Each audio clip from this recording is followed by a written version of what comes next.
नमस्कार मित्रांनो, नागपूर महानगरपालिकेअंतर्गत 2025 मध्ये जाहिरात आली ती बघा. कर संग्राहक या पदासाठी मित्रांनो, तर निकाल जाहीर करण्यात आलेला आहे. निवड यादी आणि प्रत्येक जाहीर झालेले मित्रांनो, तर आजच्या व्हिडिओमध्ये सविस्तर डिटेल्स बघणार आहे आपण.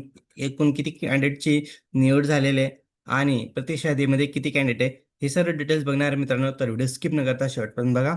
तर बघू शकता, नागपूर महानगरपालिकेअंतर्गत जाहिरात आली ती 2025 मध्ये मित्रांनो. तर बघू शकता नवीन काय अपडेट आहे. बघू शकता, लेखी परीक्षा ऑनलाईन पद्धतीने झाली होती बघा, 22/8/2025 रोजी. तर मित्रांनो, उमेदवाराची प्रारूप निवड व प्रतिसादी प्रसिद्ध करण्यात येत आहे.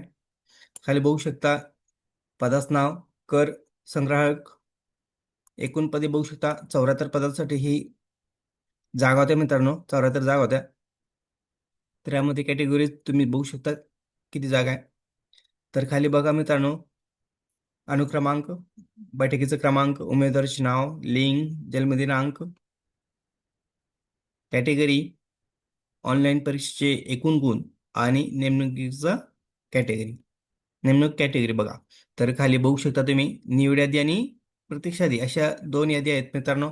तर तुम्ही एकच PDF मध्ये दोन्ही यादी आहे, निवड यादी आणि प्रतीक्षा यादी. तर बघू शकता ओपन ओपन मधून बघू शकता, सर्वसाधारणसाठी बघा 9 जणांचं निवड झालेलं आहे आणि प्रतीक्षा यादीमध्ये बघा 5 जण आहेत. माजी सैनिकचं बघू शकता एकूण किती जागा आहे, वरती बघू शकता सर्वसाधारणसाठी 9 जागा आहे, प्रत्यक्ष यादीसाठी 5 कॅन्डिडेटची निवड झालेली आहे मित्रांनो. म्हणजे राखीव सर्वसाधारण 9 जणांची इथे निवड आहे आणि प्रत्यक्ष यादीमध्ये 5 जणांची निवड आहे. तर तुम्ही यादीत चेक करू शकता, इथं कॅटेगरी वाईज दिलेले मित्रांनो, निवड यादी आणि प्रत्यक्ष यादी. तर बघा, माजी सैनिकसाठी बघू शकता निवडमध्ये माजी सैनिक 4 कॅन्डिडेटची निवड करण्यात आलेली आहे. खाली कॅटेगरी वाईज दिलेले मित्रांनो, तर तुम्ही चेक करू शकता यादी तुमचं नाव आहे की नाही.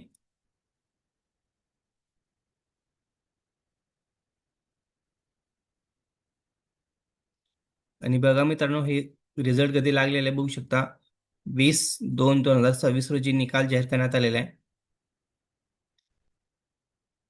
तर सर्व कॅन्डिडेटचं मनापासून खूप खूप अभिनंदन. आणि मित्रांनो, ज्या कॅन्डिडेटची निवड झालेली आहे त्यांचं लवकरच डॉक्युमेंट व्हेरिफिकेशन होणार आहे.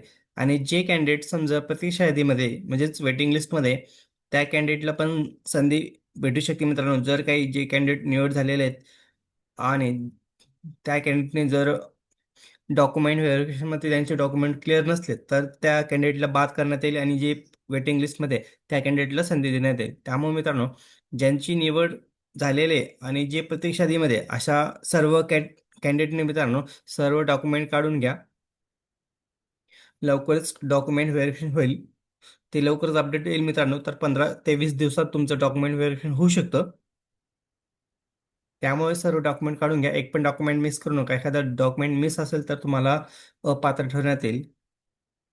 तर अशाच नवीन अपडेटसाठी मित्रांनो, चॅनलला सबस्क्राईब, लाईक, शेअर करायला विसरू नका. धन्यवाद. जय हिंद, जय महाराष्ट्र.